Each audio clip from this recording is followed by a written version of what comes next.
Now I want to come to a more rigorous refutation of this claim of the causes.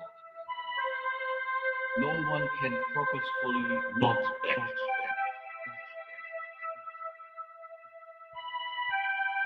Now consider, however, some economic proposition.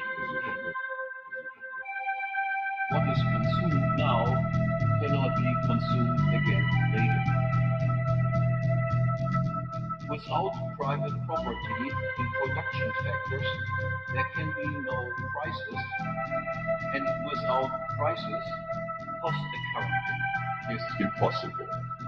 If we increase the amount of money without increasing the quantity of non-money goods, social wealth will not be higher, but only prices will rise. What is consumed now cannot be consumed again later.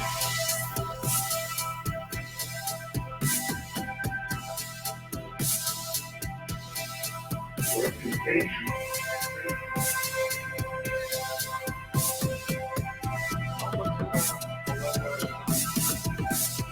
Economic proposition. Prices will rise.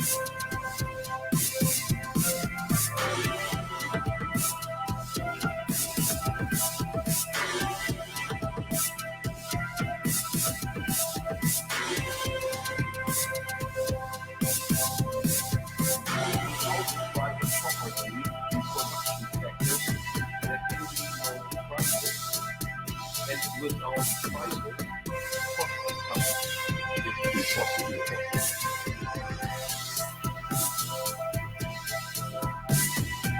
Prices will rise.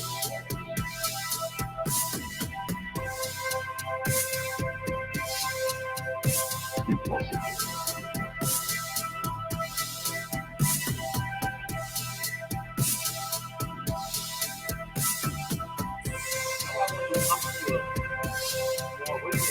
Reputation of the slave of the law.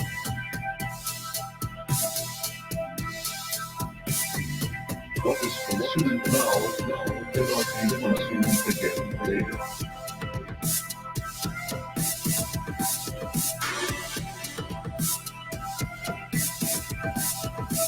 Prices will rise.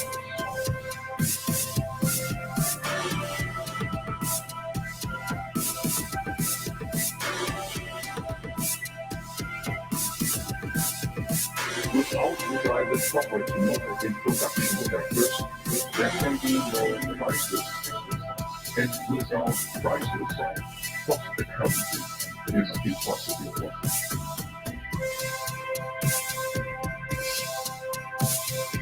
Impossible.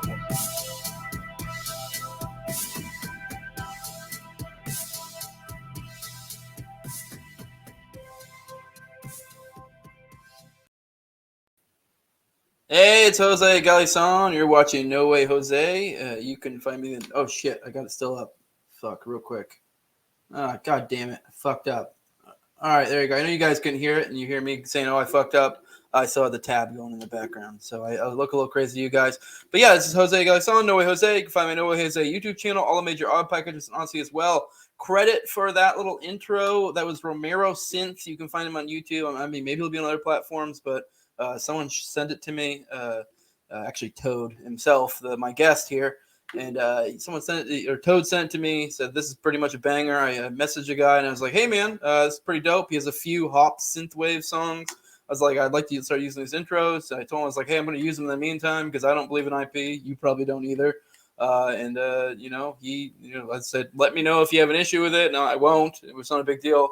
And I messaged back, said, hell yeah, go for it. So yeah, go check out his stuff. And I also let you know, I'm going to be using these for these series specifically. This live reading of Democracy, the God That Failed. So that being said, if you're like watching the public live stream, because I do it on the live stream, like the 10th right now. If you're watching the 10th, you're watching the live stream. If you're doing it for the live stream, then whatever. You have a little bit of lobby music essentially.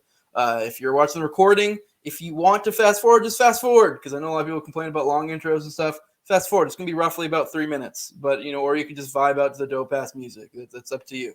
It's whatever your thing is. So just those are your options. But just a disclaimer: I think that shit was a banger and it fits with the vibe. So yeah. But I also mentioned the live stream these. So like I said, if you're doing the 10th, you're watching the live stream. It will be publicly available for the live stream, but then I immediately put it behind a paywall after and release it roughly a week or so later. If you want to be able to have access in the meantime and not have to be waiting around for the live streams to be ahead of the curve, you got to go patreon.com/NWJ2020. The lowest level $2, the highest level 20 is my sponsors. My sponsors are Mikkel Thorpe of the Expat Money Show. I have Jeremy, who has an Etsy store, etsy.com/shop/Raising Liberty. And then also my guest today, Toad, who is a co-host of my entire Power Hour. So, his plug, go check it. Go to Twitter, follow him at or TPH_Toad, I believe, or Toad_TPH. I don't fucking remember. He'll give a plug, obviously, at the end of the episode again to let us know which one it is.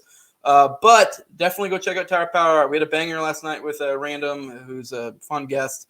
But yeah, let's also make sure you go check out TopLobsta. TopLobsta.com. Use Jose at checkout for 10% off. It's my merch, a bunch of other shows merch, Tower Power merch, a bunch of other stuff that's not show related. Definitely go check that out. Let's go ahead and get Toad in here. What the fuck's up, man? That's right. What's up? They would have had no idea that you had fucked up there if you didn't say anything. I know. It's not the first time. It's hard because it's like your immediate reaction is like, because in we're podcasting here, but you just like your immediate your monkey brain just assumes what you can hear, people you're talking to can hear or whatever. So yeah. I definitely could have just played it cool, but it's not the first time that's happened. I think I've done the same thing before, but whatever. Who cares? I mean, I think the lack of professionalism is kind of a little bit of a hallmark of this show. So that's our other show. Yeah, that as well. Yeah, for sure. But yeah, Toad, you're back. We're continuing this series. It's a long one. I'm enjoying it. Again, reading through this stuff again.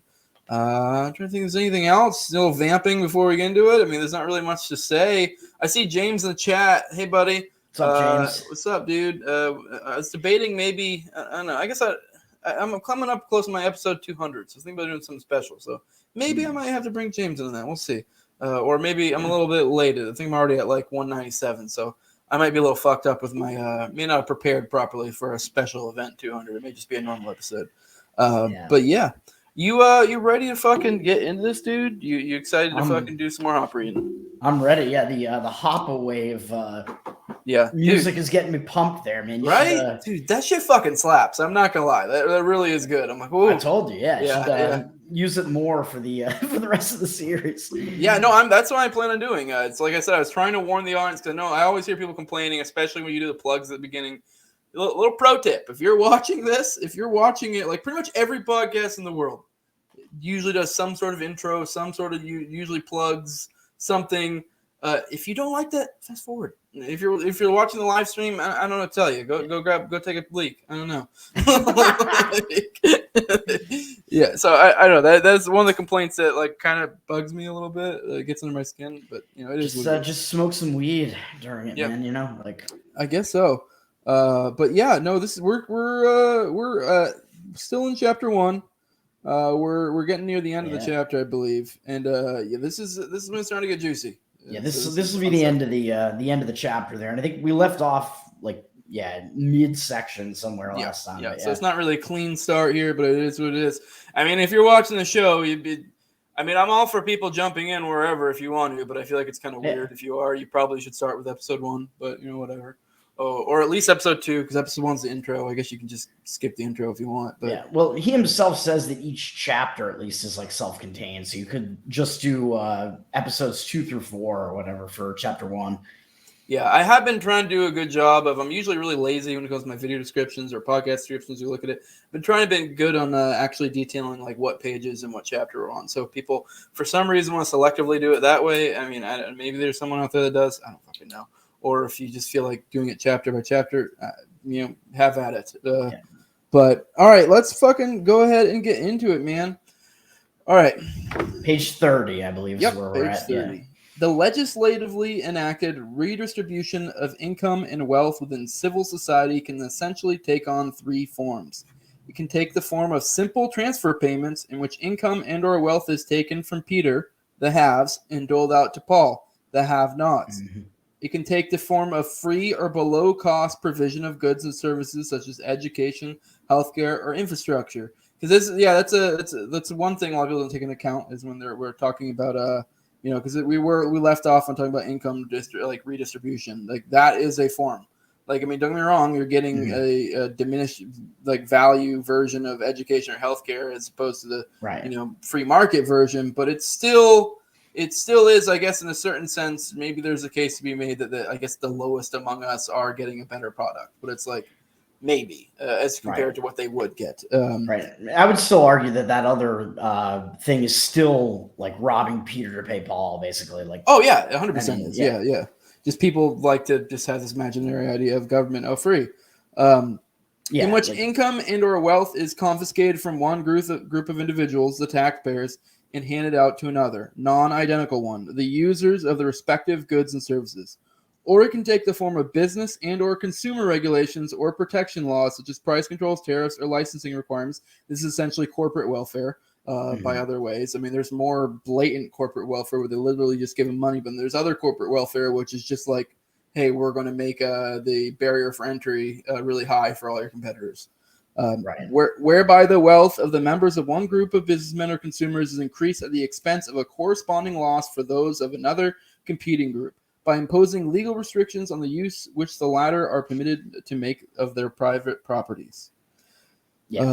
And I would say that's more insidious, like the regulation that people are inclined to sort of think, hey, this is regulating like the big guy, but no, it's just like the big guy actually lobbies for that regulation because they know that they can assume that cost because they already have an amount of money that will allow them to do that, and it's going to weed out their potential competition. So yeah, it's like people have this make-believe version of libertarians, which I mean, and probably in some ways is somewhat responsible for Ayn Rand.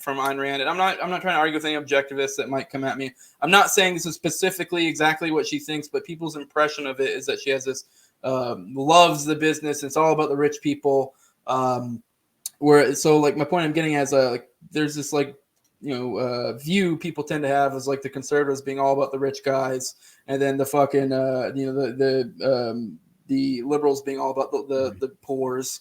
But it's like, we're the ones who really see that, hey, no, they're fucking over the middle class. Like they're basically hooking up like the super duper duper lowest among you. And even then there's an argument being made in a free society that, they'd actually be better off. And then also the super duper duper wealthy. So, so the ultra haves and the ultra have nots are both getting fucked or not fucked, helped out. Yeah. Regardless of its specific form, my lisp got the best of me there. However, any such redistribution has a twofold effect on civil society. First, the mere act of legislating, democratic lawmaking, increases the degree of uncertainty. Rather than being immutable and hence predictable, law becomes increasingly flexible and unpredictable.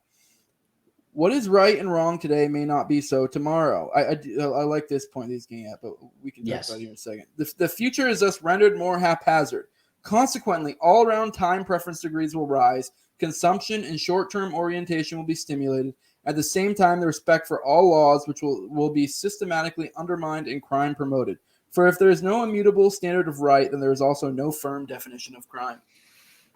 Yeah, there's kind of a lot to unpack in that short statement there, that paragraph. But yeah, whereas in the stuff that we were reading before, he was talking about how there's like an element of predictability to certain things, and if there is, then you know how to plan for it essentially. Whereas with the government, which could come down on you with some weird regulation at any time, you don't know how to prepare for that really. I do like how he makes the comparison to right and wrong. So this is what I was kind of getting on a few episodes where in a certain sense of it's in a certain sense of the word, you can almost say something like economics is everything, depending on how you interpret it. Because even here, he's essentially drawing economics out to essentially affect morality. And the state is essentially degrading our concept of what right and wrong is. So, yeah. I don't know if you have anything to add. I don't know if I cut you off mid-thought. No, I was just saying that, like the laws that they're going to impose in most cases do not have anything to do with what is actually moral. Yeah. So, absolutely, yeah. All right, you ready? These are your pages. Yeah. Second, any income or wealth redistribution within civil society implies that the recipients are made economically better off without having produced either more or better goods or services, while others are made worse off without their having produced quantitatively or qualitatively less. Not producing anything worthwhile, or not correctly predicting the future and the future exchange demand for one's products thus becomes relatively more attractive or less prohibitive as compared to producing something of value and predicting the future exchange demand correctly. Consequently, and regardless of the specific legislative intent, be it to help or protect the poor, the unemployed, the sick, the young or the old, the uneducated or the stupid, the farmers, steelworkers, or truckers, the uninsured, the homeless, whites or blacks, the married or unmarried, those with children or those without, etc., there will be more people producing less and displaying poor foresight, and fewer people producing more and predicting well. For if individuals possess even the slightest control over the criteria that entitle a person to be either on the receiving or on the giving end of the redistribution, they increasingly will shift out of the latter roles and onto the former. There will be more poor, unemployed, uninsured, uncompetitive, homeless, and so on than otherwise. Mhm. Even if such a shift is not possible, as in the case of sex, race, or age-based income or wealth redistribution, the incentive to be productive and far-sighted will still be reduced. Right. So he's saying that if the government is sort of just kind of on a whim picking like winners and losers, basically, you are going to think, hey, I can be one of those like chosen ones, basically, and be the receiver of that redistribution. So you're going to change your behavior accordingly, and you'll be potentially less likely to actually produce something because everything is kind of about self-interest here. So it is sort of in your self-interest to get the most for the least amount of effort, right? Yeah. Yeah, no, it definitely, this is where incentives are coming into play here. The idea that if we have welfare, by having something like welfare or corporate welfare, all you're going to do is create more of it because you're going to drive people to do it. Because, I mean, obviously say something with something like welfare, people are going to be like, oh, people are going to choose to be poor. I mean, it's not quite that simple, but more people are going to onboard on that. It's also going to probably make it harder for them to go from one to the other. If you're on welfare, that usually have certain restrictions. You can be like, well, I can make $500 more a month, working 40 hours a week at this one place, or I can do nothing. Right. Which is one going to choose? It will clearly incentivize one way or the other. Like how I've been in a situation before where I was in a weird spot between tax brackets, and it was like if we made a little bit less, our tax thing would have been so much better. And so it was like, we were like kind of scheming, like, well, how do we make less here? Because it would actually be to my benefit. Right. And for like less effort, which I think you were kind of getting at, where there's like kind of that threshold there where you might say that I'm not even going to work like a little bit more if the payoff isn't like significantly more than what it is for me right now by not working. Yes. All right. Right. Like I will take a little bit less to not work at all. Yeah, for sure. So all the incentives are fucked up. Yeah. All right. There may not be more men or women or whites or blacks, at least not immediately. However, because the members of the privileged sex, race, or age group are awarded an unearned income, they have less of an incentive to earn one in the future. And because the members of the discriminated sex, race, or age group are punished for possessing wealth or having produced an income, they too will be less productive in the future. I do want to, he brought race into the equation. Oh no. This really brings up things like, people like Larry Elder or Thomas Sowell, or their analysis of like, the black race. And this isn't going to be offensive. I don't think there's anything, I know I joke a lot in my other show, but I don't think there's anything inherent personally. I don't know. Maybe they do find some gene. I don't fucking know. But my take is that it's likely not some inherent qualitative thing to where they tend like to be on welfare. I think it really was a matter of that they early on, and like the races, being here, they got put on welfare, and that like there's a lot of people who talk about this and how like before the welfare state came up, they were like essentially rising as a race, and in that sense economically, because there is definitely something to be said that we fucked over that race in that sense, with slavery or whatever. And obviously you can argue who owned the ships, who brought the slaves, who did this, but at the end of the day, it's like they did get screwed over by the state. And then the state then comes in and is like, well, we'll help you out, and then incentivized essentially, the state that we see now in a lot of ways. Once you do that, you sort of you create this like welfare dependency where it's really hard to get out of that situation once you're in it. Which is what the state wants. Once you are dependent on them, they want to keep it that way. Yeah. And by the way, that isn't even to say it's only exclusive to black people for anyone who wants to get some gotcha. Because it's like this is the same thing that happens to poor white people, and they incentivize it in poor white trash areas. It's just that if you're talking about race, there definitely was a group of people that were, in a bad spot that then got essentially handed this thing they thought was a handout, or not a handout, but help out, and it ended up being a crutch that fucked them over in the long run. So, and it applies to other races as well. They were just in a different place if you're not analyzing it from a position of race. But yeah, and the other thing that he's getting at here is that the government is they're essentially disincentivizing productivity, basically by taxing it. They're like incentivizing you to not work, essentially, by, hey, if you don't work, I'm going to pay you this money, and if you do, I'm going to steal money from you. So the incentives are all fucked up in that way. They're incentivizing the wrong thing, and disincentivizing the right thing, if you want to look at it that way. Yeah. All right, where are we at? In any case, there will be less productive activity, self-reliance, and future orientation, and more consumption, parasitism, dependency, and short-sightedness. That is, the very problem that the redistribution was supposed to cure will have grown even bigger. Accordingly, the cost of maintaining the existing level of welfare distribution will be higher now than before. And in order to finance it, even higher taxes and more wealth confiscation must be imposed on the remaining producers. The tendency to shift from production to non-production activities will be further strengthened, leading to continuously rising time preference rates and a progressive decivilization, infantilization, and demoralization of civil society. Mm-hmm. I like, the harsh words that he uses there to describe it. And to bring it back to my middle class point I was making earlier, it's kind of the idea that, you are essentially hollowing out the value of the lower class, and then also hollowing out the value of the upper class, or the very tippy top upper class. So that's why you end up with, we see this, some things like, I guess a good example would be, social media, where you have sites where they're incredibly like moderating content to a crazy degree. It's why so many people don't really even use Facebook hardly anymore.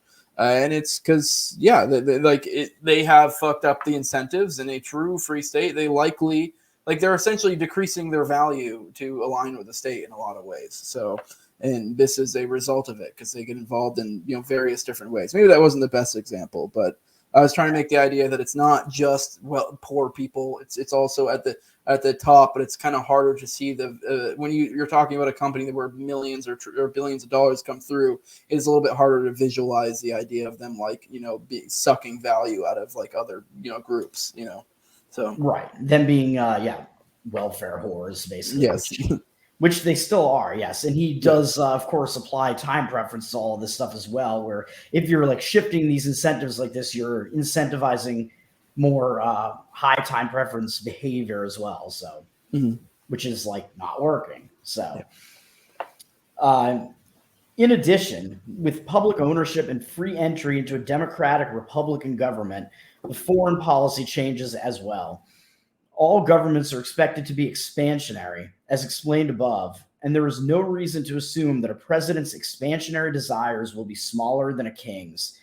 However, while a king may satisfy his desire through marriage, which is something that he already got at earlier in this chapter, this route is essentially precluded for a president. He does not own the government-controlled territory, hence he cannot contractually combine separate territories. And even if he concluded intergovernment treaties. These would not possess the status of contracts, but constitute at best only temporary pacts or alliances, because as agreements concerning publicly owned resources, they could be revoked at any time by other future governments. If a democratic ruler and a democratically elected ruling elite want to expand their territory and hence their tax base, then only a military option of conquest and domination is open to them. Hence, the likelihood of war will be significantly increased. I do like how he points out that essentially more democracy-styled type government is going to completely devalue any sort of interstate relations. And that is a thing where, I mean, it's a weird concept to think about because we have all these treaties and this and that, and how often are they just completely changed? How many times was the Afghanistan withdrawal thing renegotiated? Like, especially specifically between Trump to Biden. Biden pushed it back to suit his own purposes, basically. What do these agreements mean when the next guy can change everything, or the same guy can change it because it can, I don't know, he can pass off the blame on some other person with the administration. It doesn't mean anything, basically. Right. The Iran nuclear deal, like, look at that, like. So right, yeah, Trump backed out of that, I believe, after Obama had entered into it, and then because Obama entered into it, that pissed off Saudi Arabia, and then he decided, hey, we have to start genociding Yemen to appease the Saudis. Yeah, it's totally ridiculous. And whether you think because I know people are torn the Iran deal, whatever, I don't care. That's not even the point. The point is the idea that, like, whether it should have been there in the first place, that the whole idea is once you make these sorts of treaties and agreements, it's supposed to be binding to some sense. So if you can just willy-nilly an next administration change things, it means nothing. Whereas the point with something like a monarchy, it's more binding. It's the same person. And even if it's not the same person, it's that person's likely their offspring, and they're going to be more held to the same agreements. So right. And like with the US, like, people are like, hey, we have treaties, we have like NATO and shit like that. And it's like, well, NATO is constantly like provoking war all over the place. So all right. Moreover, not only the likelihood, but also the form of war will change. Typically, monarchical wars arise out of disputes over inheritances brought on by a complex network of interdynastic marriages and the irregular but constant extinction of certain dynasties. As violent inheritance disputes, monarchical wars is violent inheritance. Yeah, I read that wrong in my head. Monarchical wars are characterized by territorial objectives. They are not ideologically motivated quarrels, but disputes over tangible properties. Moreover, since they are interdynastic property disputes, the public considers war the king's private affair, to be financed and executed with his own money and military forces. I underlined that one, so that's an important line to keep in mind. Further, as private conflicts between different ruling families, the public experts and the kings feel compelled to recognize a clear distinction between combatants and non-combatants and to target their war efforts specifically against each other and their respective private property. Before I move to the next part, I don't know if you want to add anything to that. Yeah, I mean, he already did kind of mention this where because there's more of that clear distinction where, hey, this is like the king doing this with his own stuff. It's, more likely, I don't even know what the hell I was going to say there. It's like less likely that he's going to be going to war with that. Yeah. Because it has more consequences for himself. And the public will, there'll be more visibility into it for the public. Like, they'll be able to see, hey, this is the king's war that's going on. I think the thing that he probably hadn't mentioned yet before that paragraph was that in like a democratic system, the war will like suck in the people to the point where the people are all like the soldiers and they're physically actually at war and getting killed over this. Whereas that's going to be less likely to happen in a monarchy, which historically was the case, where these monarchies who were warring with each other, people knew that, hey, this is like the government's war. And I think it would be more of a case where they would like explicitly like, I'm going to like sign up for this and like do this. Yeah, no, he did bring it up, if I remember correctly, in the intro, but I think it was more of a matter of a fact as opposed to like the argument leading up to it, kind of like what we have here. But that definitely is which makes sense, because if you're in a democracy, when you have war, the whole idea is that it it's supposed to represent the people. So in order, I mean, I guess technically, yes, a democracy can just blatantly do whatever the hell they want if they want to, but it's usually not how the game works. How it works is they have to at least somewhat give the appearance that there's a public buy-in. And to make this a strict, we want this land, that's a lot harder thing to buy into. So they usually have to create some sort of narrative, or whether it's created or if it's organic, it's regardless. Fear, right? It's WMDs. We have to invade Iraq to keep you guys safe. Yes. As late as the 18th century, notes military historian Michael Howard. On the continent, commerce, travel, cultural, and learned intercourse went on in wartime almost unhindered. The wars were the king's wars. The role of the good citizen was to pay his taxes, and sound political economy dictated that he should be left alone to make the money out of which to pay those taxes. He was required to participate neither in the decision out of which wars arose, nor to take part in them once they broke out, unless prompted by a spirit of youthful adventure. Mm-hmm. These matters were arcane regni, the concern of the sovereign alone. Right, exactly. So yeah, people were more likely to see it as that. And in those monarchical wars, I think what I was also about to say was that there was more of a tendency to keep those wars like just government versus government, and they wouldn't wind up like dragging civilians into it and having like massive amounts of civilian casualties, which is more of something that happens in these democratic wars between democratic governments. Yes, because there's those lines are totally blurred, so it's just like this country versus this country, and that includes all the people instead of the war is this king versus this king, and that doesn't involve us. And he didn't bring it up here, but I would have a strong feeling, and maybe this would be maybe Hoppe makes the case that this is something that's like a deterioration away from monarchy, but I would think there's something along the lines that's interesting in the idea of that. You mentioned the line about the spirit of youthful adventure. So I'm sure, in this, theoretical monarchy that, Hoppe's, talking about, the idea is that there would be people who would, go to war just for funsies. And I would think one of the motivating factors of that would be to, I guess you technically wouldn't cross over that line into a different class, but you may blur it. Because, in old times, I'm sure that would get them maybe they'd be able to get land or knighthood or, not technically in that upper class, but they're kind of blurring the lines, moving to a higher strata. Although that might not be the specific type of monarchy he may be referring to. But I thought that was an interesting idea. Right, and as he was mentioning, like these wars also tended to actually involve like property where you could actually distinguish like, hey, this is this property that belongs to this king or whatever, and this is this property that belongs to this king. Whereas with the like democratic government's wars, like they're really, you can't really see that distinction, so they're over like ideology instead. Yeah. In fact, writes Guglielmo Ferrero of the 18th century, war became limited and uncircumscribed by a system of precise rules. It was definitely regarded as a kind of single combat between the two armies, the civil population being merely spectators.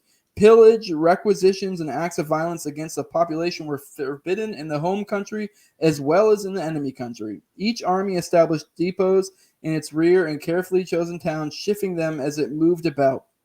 Conscription existed only in a rudimentary and sporadic form.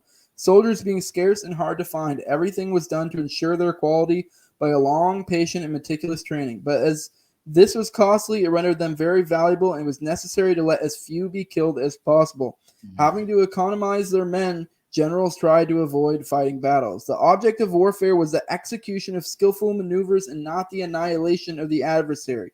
A campaign without battles and without loss of life, a victory obtained by a clever combination of movements, was considered the crowning achievement of this art, the ideal pattern of perfection. It was avarice and calculation that made war more humane. War became a kind of game between sovereigns. A war was a game with its rulers and its stakes, a territory, an alliance, an inheritance, a throne, a treaty. The loser paid, but a just proportion was always kept between the value of the stake and the risk to be taken, and the parties were always on guard against the kind of obstinacy which makes a player lose his head. They tried to keep the game in hand and to know when to stop. I thought that was an interesting little bit. Yeah, I can see why Hoppe quoted that, because that's a very Hoppian point where he's essentially saying that in these monarchical wars, the rulers are actually incentivized to not kill their people because people had to like kind of voluntarily sign up for this, and there weren't going to be that many of them. So the people, like the soldiers, weren't just disposable. So it's like, well, if we lose these soldiers, like that's like a real problem. Like that's a real loss because we don't know like where we're going to get some more of these guys like this. So the rulers are actually incentivized to keep them alive.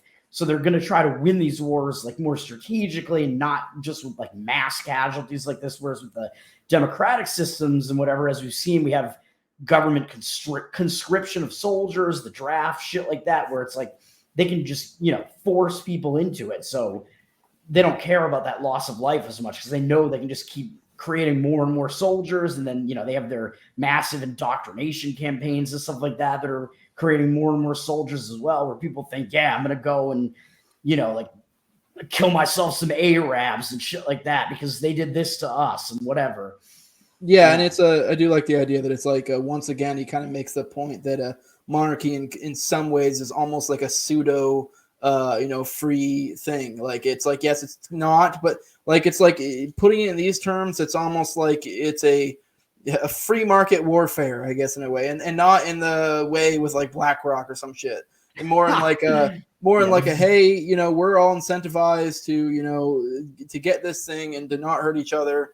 Like it's in a certain way you can almost imagine this in a free market, in a true free market, how you would deal with, I don't know, criminal justice. Let's say, for example, it's like the idea would be to get your, like if you lose, you know, some sort of item of large value, the idea would be to get your value back.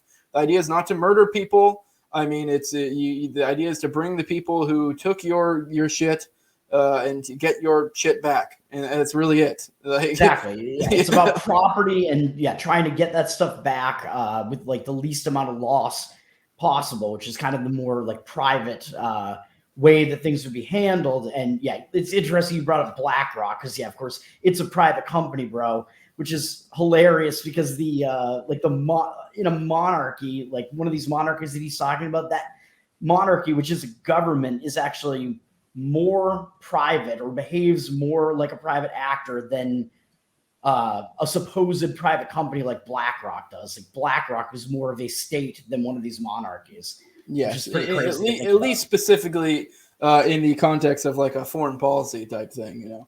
So, but all right, it's on to you now. All right.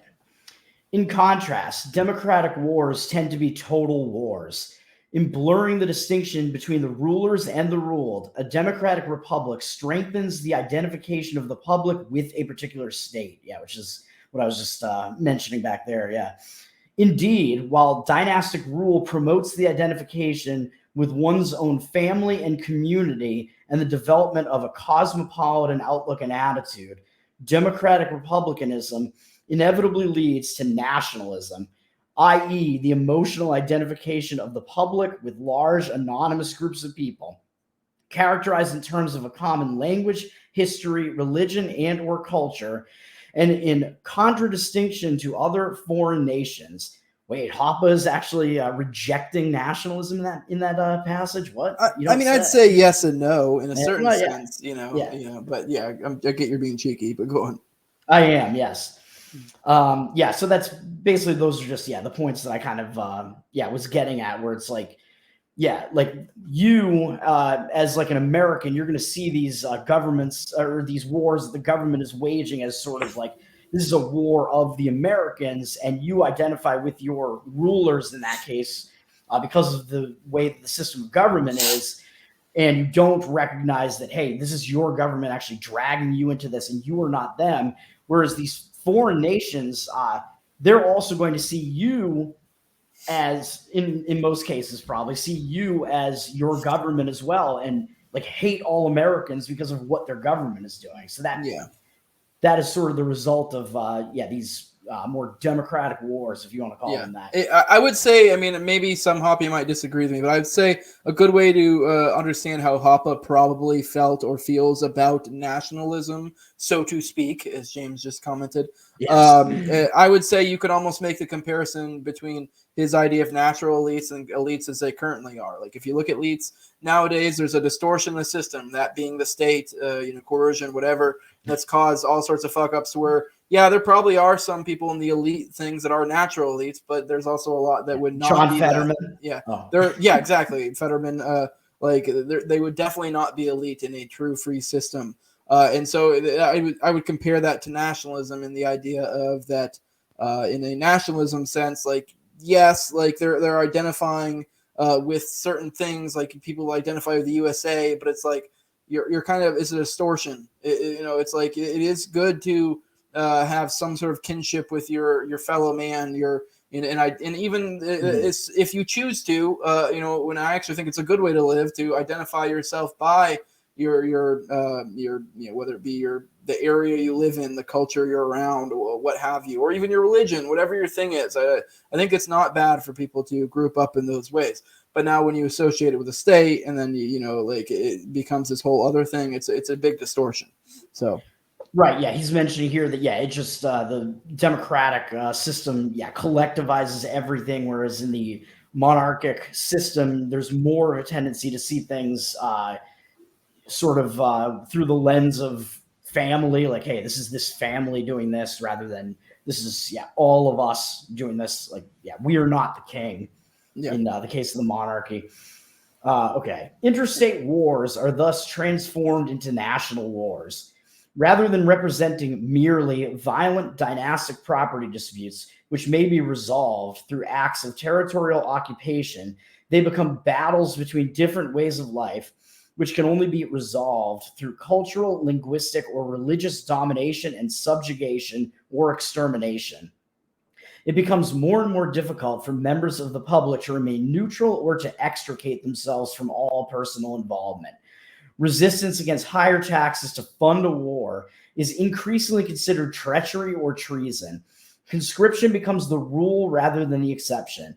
And with mass armies of cheap and hence easily disposable conscripts fighting for national supremacy or against national suppression, backed by the economic resources of the entire nation, all distinctions between combatants and non-combatants fall by the wayside, and wars become increasingly brutal. Quote, once the state ceased to be regarded as property of dynastic princes, notes Michael Howard, and became instead the instrument of powerful forces dedicated to such abstract concepts as liberty or nationality or revolution, which enabled large numbers of the population to see in that state the embodiment of some absolute good for which no price was too high, no sacrifice too great to pay, then the temperate and indecisive contests of the Rococo age appeared as absurd anachronisms. All right. Yeah, I don't have much to add unless you have some too in that bit, but it's all good stuff. The conscription thing was, sort of the point that I was already making there. And then he was saying, like, when he's, in like the age of COVID, when he's talking about how it becomes like more and more difficult to extricate yourself from everything the government is doing, you can consider like the war on COVID to be a war. Like that is really like shining a light on that concept where like you cannot extricate yourself from this. You have to be a soldier against COVID. In the war on COVID, you have to get the vaccine, and there's like nothing you can do about it, or you're going to get fired. Shit like that, Yeah, it is funny. The war on this, the war on that is kind of like it is a natural evolution of the idea of ideological wars or foreign policy. It becomes, in some ways, it's almost, there's not really a distinction, because it just becomes a war on you in a different term, right. Or said in a different way. And even then, it has the same concepts, like the war on drugs, especially like the 90s. They were really pushing everyone to try to be like, yeah, hoorah, bad drugs. And, don't get me wrong, some drugs are bad, and drugs done in certain ways, can be bad for some people and not for others. And it's a whole nuanced conversation. But the idea that, it became this ideological thing is the idea I'm getting at, Yeah, it removes the idea of the individual. And then, the other thing that he pointed out in that passage was, of course, that everybody sort of becomes party to that war through merely taxation, right? So you're like a large percentage of the tax money is going towards all these foreign wars. So, Yeah, like it's impossible to extricate yourself from it completely. So you are funding these wars and this mass murder that's going on in these foreign countries. Yep. In distinct contrast to the limited warfare of the ancient regime, then the new era of democratic republican warfare, which began with the French Revolution and the Napoleonic Wars, which is further exhibited during the 19th century by the American War of Southern Independence, or you can call it the Northern Aggression, in which reaches its apex during the 20th century with World War I and World War II, and continues to the present, is the era of total war. As William A. Orton has summarized it, 19th century wars were kept within bounds by the tradition, well recognized in international law, that civilian property and businesses were outside the sphere of combat. Civilian assets were not exposed to arbitrary distraint or permanent seizure, and apart from such territorial and financial stipulations as one state might impose on another, the economic and cultural life of the belligerents were generally allowed to continue pretty much as it had been. 20th century practice has changed all that. During both world wars, limitless list of contraband, coupled with unilateral declarations of maritime law, but every sort of commerce in jeopardy, made waste paper of all precedents. The close of the First War is marked by a determined and successful effort to impair the economic recovery of the principal losers and to retain certain civilian properties. The Second War has seen the extension of that policy to a point at which an international law in war has ceased to exist. For years, the government of Germany, as so far as its arms could reach, had based a policy of confiscation on racial theory that had no standing in civil war or civil law, international law, nor Christian ethics. And when the war began, that violation of the comity of nations proved contagious. Anglo-American leadership in both speech and actions launched a crusade that admitted of neither legal nor territorial limits to the exercise of coercion. The concept of neutrality was denounced in both theory and practice. Not only enemy assets and interests, but the assets and interests of any parties whatsoever, even in neutral countries, were exposed to every constraint the belligerent powers could make effective. And the assets and interests of neutral states and their civilians lodged in belligerent territories or under belligerent control were subjected to practically the same sort of coercion as those of enemy nationals. Thus, total war became a sort of war that no civilian community could hope to escape, and peace-loving nations will draw the obvious inference. Yeah, I do like how he refers to the Civil War as the War of Southern Independence, which is more of an accurate description. Or states' rights to do what, Toad? States' rights to do what? Yeah, sorry. Enslave. Yeah. No, I mean, that was certainly part of it as well. But states, of course, do have the right to secede from the federal government as well. What the Union did in that war was, of course, much worse. And as he's pointing out here, or this quote sort of summarizing it, like it was one of the situations where it became total war and involved all of the people. Yeah, and I do like the point that he was making, the brutality and how it ends up working. Mm-hmm. Like, I mean, look at World War II. It is crazy when you do 12 years in a government school or whatever, 13 or whatever it is, and you usually come out with this idea that World War II is like, that's like your default always, like, why we need a government, because the Nazis, World War II, we had to stop them. But and I'm not saying the Nazis were good. I'm not saying that at all. But if you look at the horrendous things that were done by every actor within World War II, and then you try to make the case that, this justifies. It's beyond. Like, you look at the U.S. nuked Japan basically after the war was over. Yeah, and that wasn't even the worst. People look at the nukes as like one of the worst things ever. They weren't. Like, you look at what was the firebombing of Tokyo that claimed way more lives. I believe the burning of Dresden, did as well. Although I don't believe Dresden was us, but that was our allies, I believe. I might be a little bit wrong. I'm sure we played some. I would have to look that up, yeah. Yeah, but it is nuts when you just look at the pure numbers. I know shortly after, I'm not sure when the Geneva Conventions came in play, but we did start to try to make distinctions. But even then, they find ways around it. I mean, like, you look at the modern day, wars on terror or whatever, and they just found loopholes because it's like, well, we're not fighting an actual established military, so it's way harder to abide by, you know, this whole like strict like this is the red team and this is the blue team, and this is why you're able to make these blurring of lines. This is why I think more innocent people died than the actual targets, I believe, in the drone one. I used to know the stats way better, but it's egregious, the casualties, the non-intended casualties.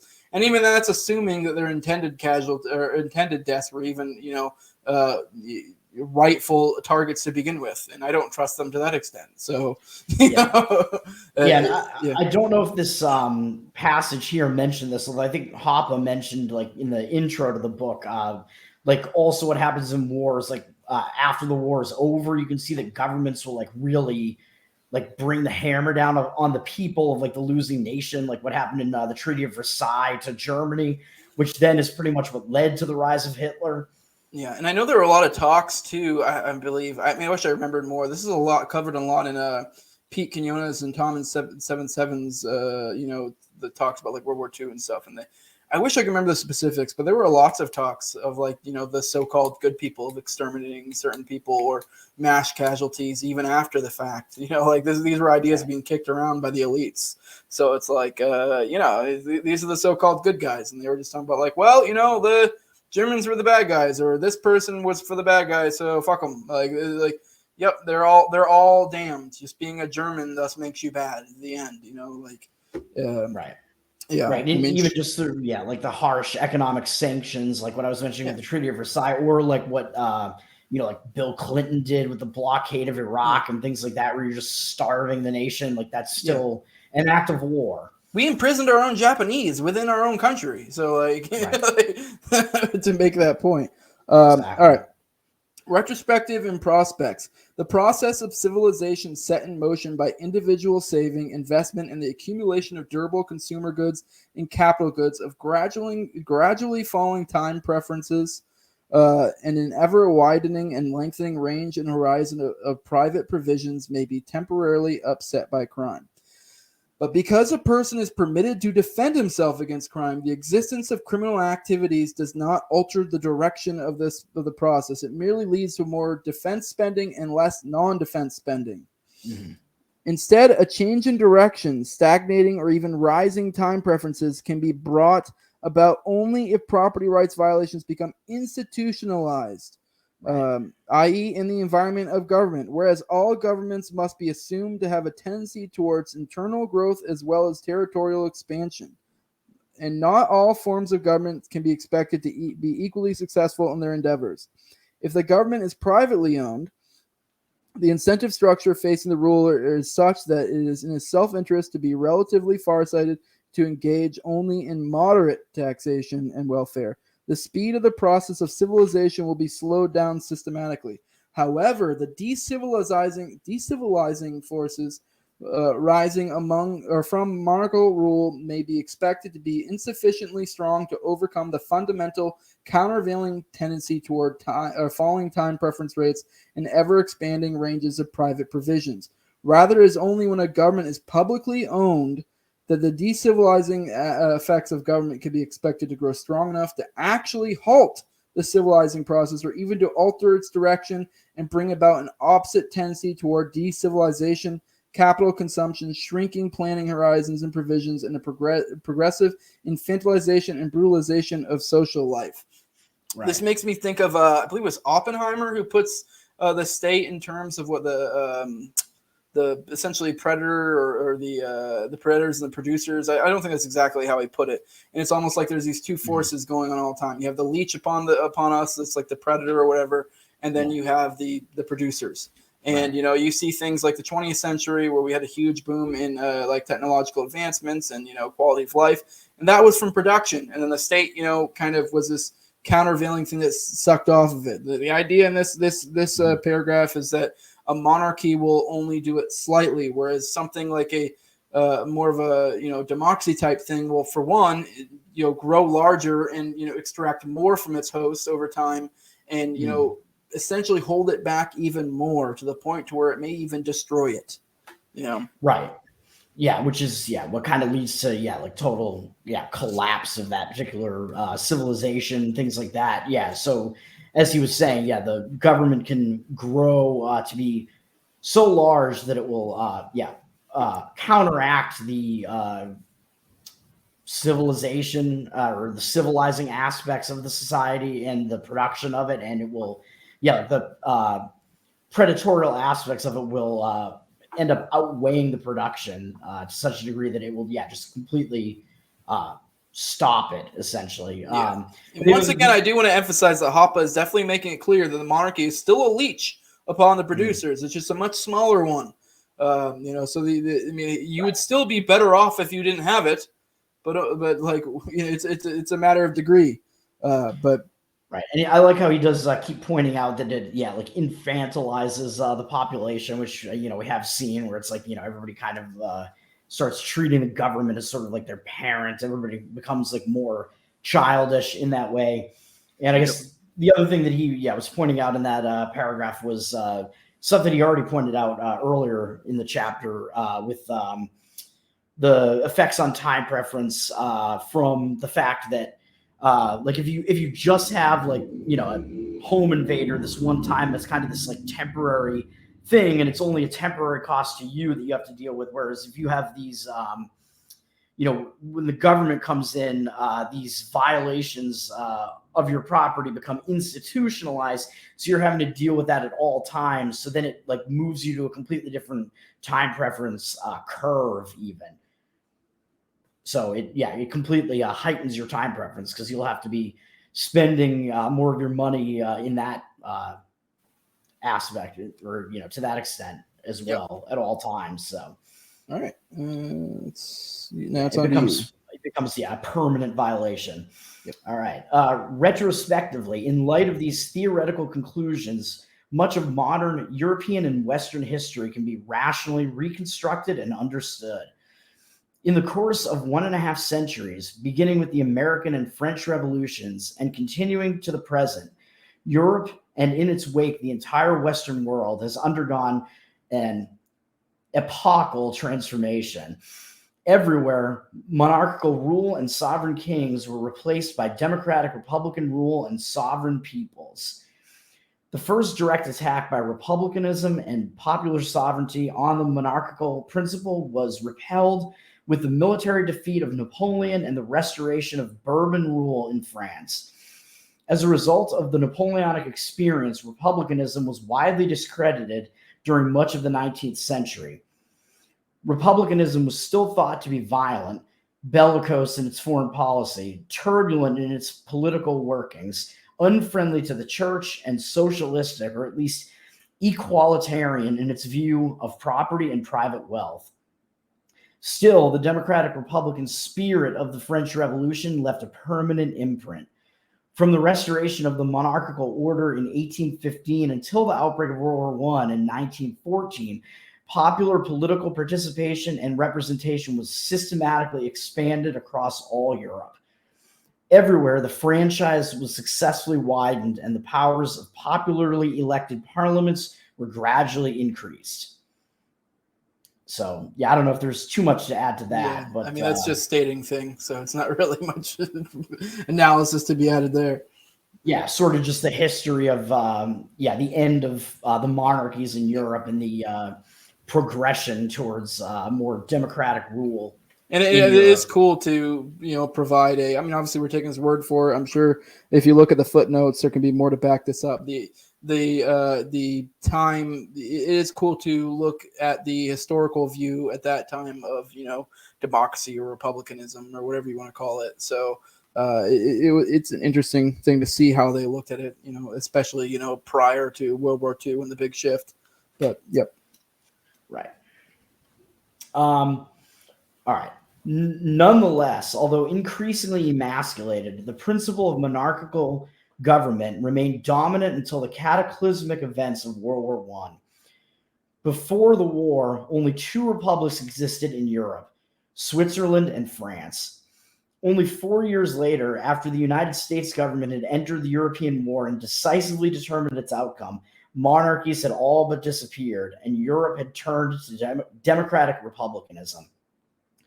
With the involvement of the U.S., the war took on a new dimension. Rather than being an old-fashioned territorial dispute, as was the case before 1917, it turned into an ideological war. The U.S. had been founded as a republic, and the democratic principle in particular, inherent in the idea of a republic, had only recently been carried to victory as the result of the violent defeat and devastation of the secessionist Confederacy by the centralist Union government. At the time of World War I, this triumphant ideology of expansionist democratic republicanism had found its very personification in then U.S. President Woodrow Wilson. I would like to point out that I do really like that he uses the Civil War as like a huge paradigm shift in our movement from essentially, I guess he's getting to what would be closer to monarchy, which was like a constitutional republic as it was started, to becoming far more democratic, because there was a lot of shit that happened during the Lincoln rule that, and shit, just the very concept of having a civil war degrades the concept of the constitutional republic, how it was started. The whole idea that it was supposed to be an idea that anyone can break away from. Essentially, it's a group of voluntary states in a certain way, so essentially a group of little monarchies in a certain sense, I guess, kind of. But it's decentralized. He's making the point that the result of the Civil War was one of the first like huge pushes toward total centralization of everything, and then the U.S. continued that in World War I when they had entered it. Whereas before the U.S. had entered World War I, it was these competing monarchies. So Europe itself was more decentralized as well. And it was, this war between monarchies. And then when Woodrow Wilson and the U.S. entered it, which they had really no real right to do so, and these wars had nothing to do with the U.S. at all, he comes in there and it's all about, spreading democracy all over, Europe at that point.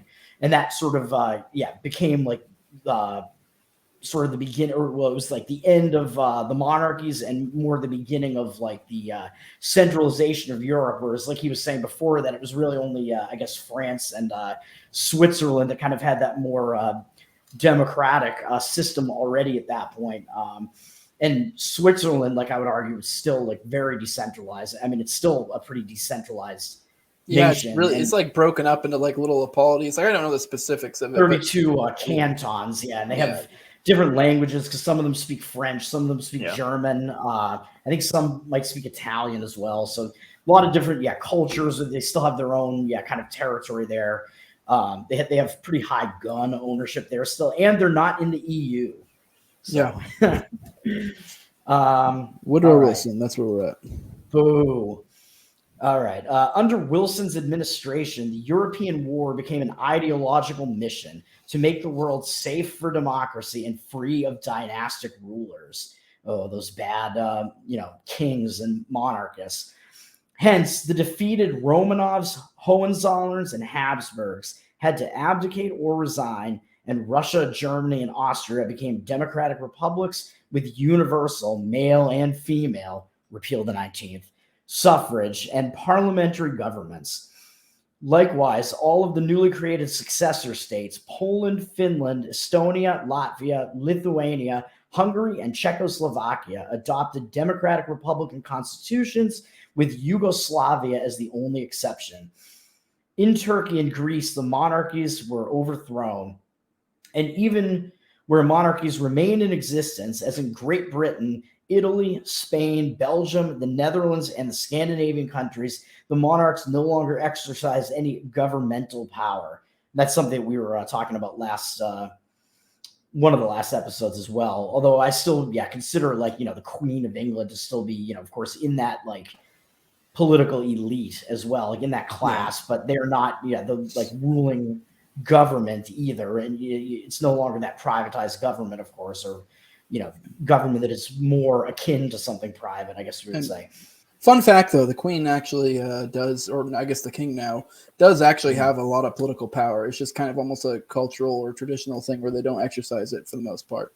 Because, I don't know, I watched this thing once where they were breaking down all the specific things, like rights they still maintain or privileges they have to, influence law or what have you. And they actually have quite a bit. It's just they just for some reason just don't. So, which I mean, it's effectually in effect the same thing. So, like, Yeah. all right. Yeah. Did you finish up? Where were we at? Everywhere. Last sentence, I guess. Yeah. Everywhere, universal adult suffrage was introduced, and all government power was invested in parliaments and public officials. Yep. Yeah. So the right to vote became, a thing essentially. Yep. A new era, the democratic Republican age under the aegis of dominating U.S. government, had begun. From the perspective of economic theory, the end of World War I can be identified as the point in time at which private government ownership was completely replaced by public government ownership, and from which a tendency toward rising degrees of social time preference, government growth, and an attending process of decivilization should be expected to have taken off. Indeed, as indicated in detail above, such has been the grand underlying theme of 20th century Western history. Since 1918, practically all indicators of high or rising time preferences have exhibited a systematic upward tendency. As far as government is concerned, democratic republicanism produced communism, fascism, National Socialism, and lastly and most enduringly, social democracy. Compulsory military service has become almost universal. Foreign and civil wars have increased in frequency and in brutality, and the process of political centralization, not decentralization, has advanced further than ever. Internally, democratic republicanism has led to permanently rising taxes, debts, and public employment. It has led to the destruction of the gold standard, unparalleled paper money inflation, and increased protectionism and migration controls. Even the most fundamental private law provisions have been perverted by an unabating flood of legislation and regulation. Simultaneously, as regards civil society, the institutions of marriage and family have been increasingly weakened, the number of children has declined, and the rates of divorce, illegitimacy, single parenthood, singledom, and abortion have increased. Rather than rising with rising incomes, saving rates have been stagnating or even falling. In comparison to the 19th century, the cognitive prowess of the political and intellectual elites and the quality of public education have declined. And the rates of crime, structural employment, welfare dependency, parasitism, negligence, recklessness, incivility, psychopathy, and hedonism have increased. Just re-encapsulating basically everything we've been covering. Which, I mean, this is a conclusion, so it makes sense. Ultimately, the course of human history is determined by ideas, whether they are true or false. Just as kings could not exercise their rule unless public opinion accepted their rule as legitimate, so democratic rulers are equally dependent on public opinion to sustain their political power. It is public opinion, therefore, that must change if we are to prevent the process of decivilization from running its full course.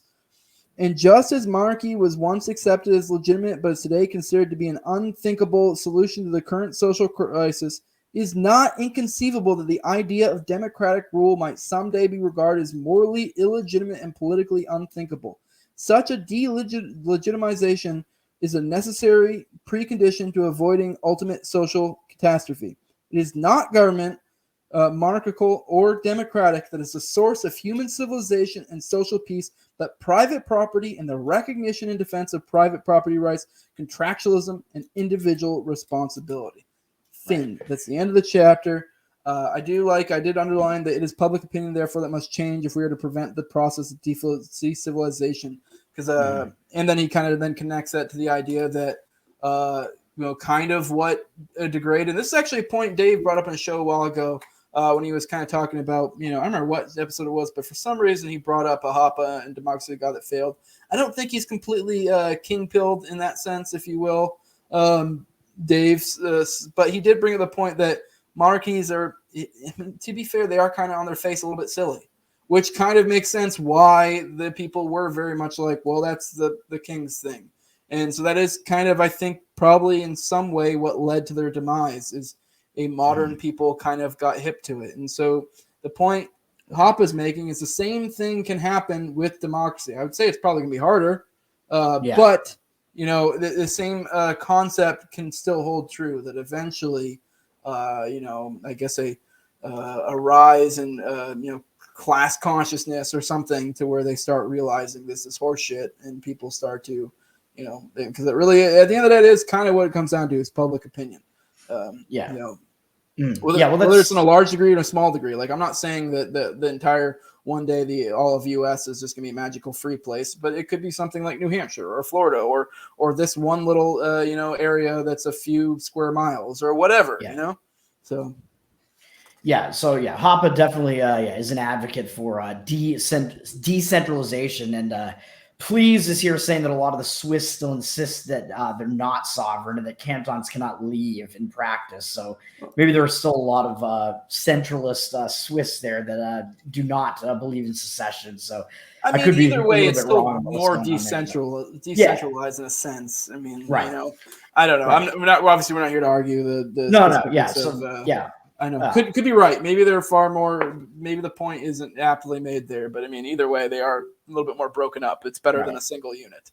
Right. So Hoppe, of course, advocates decentralization. He advocates for 1,000 Liechtensteins, essentially, where you have thousands of essentially really small nations that are essentially like monarchies, at least over the current state of affairs. And like what you were just saying is kind of one of the main points in this book, where it's harder for a king in a monarchy, because it seems like a silly thing. It's harder for that king to sort of maintain that sort of rule, right? Because the people realize this is kind of stupid. We're being ruled over by this guy, which is why sort of democracy is more insidious, because it is a system of rule that sort of takes over everything more so, and it's the people are less likely to even realize what's going on. Yep. Well, you ready to get out of here, bud? Yeah. Let's do it. You'll catch us in the next one. We'll be starting chapter 2. I think I already closed the book, so I don't know what chapter 2 is. I forget. But we'll be doing chapter 2 next. I will warn you guys a little bit at the beginning of that chapter is kind of recovering a lot of stuff we've already covered. But if you've someone who's already read the book, then maybe that'd be something for you to skim through or whatever. But if you're someone who's not read the book, then it's always good to kind of redrive these points in. That's how a lot of people write. They'll kind of recover the same shit they did, because I mean, if these are new concepts to you and you're watching this, it will benefit you. To me and you, it does kind of oh God, we're going over it again. But for other people, it's kind of hammering it in. It takes a while before it gets in there. Yeah. So the chapter we just read was mostly about time preference, and then he sort of starts applying it to a little bit of history and kind of the overall forms of government or whatever. And chapter 2 is monarchy, democracy, and natural order. So it is kind of more of the same thing, but it's through a bit of a different lens, I think. Yeah.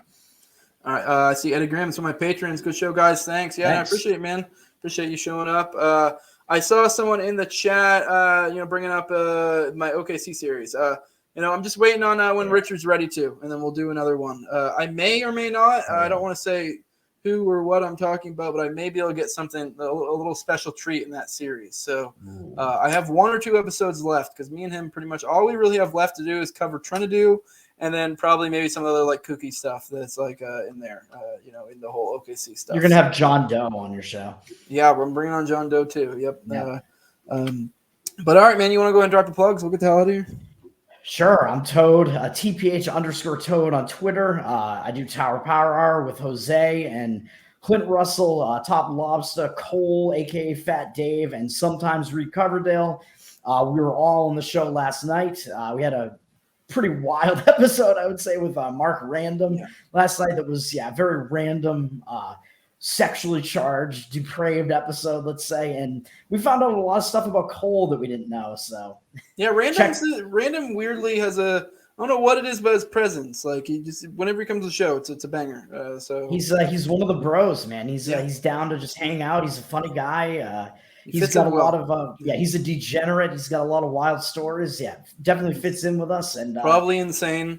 That episode is up on YouTube, and I'll be putting the description in there and putting it up on the other platforms probably tomorrow. So and if you're watching this later, not catching the live stream, it's already out. So it's already everything's on all the platforms. So and we're live Wednesday nights on Odyssey, YouTube, and hopefully soon Rumble. So we need 100 subscribers on Rumble to be live on Rumble, and we have a Patreon, which is patreon.com/Tower Power Hour. Yeah, we just started the Rumble, so don't think we're some scrubs just because we haven't got to the 100 subs yet. We just started, so if you're a Rumble user, go definitely please go follow the show. Even if you have no intention to ever watch it, just hook us up. That way we can at least start live streaming too. Because once we get to 100 subs, we can start live streaming to Rumble. So yeah, subscribing costs nothing. Just do it. Yeah. Yeah, so we'd appreciate it. All right, man. This is the No Way Jose show. You can find me on YouTube, all the major audio podcatchers, Odyssey as well. If you want to follow me on Twitter, it's at SenorJose2020.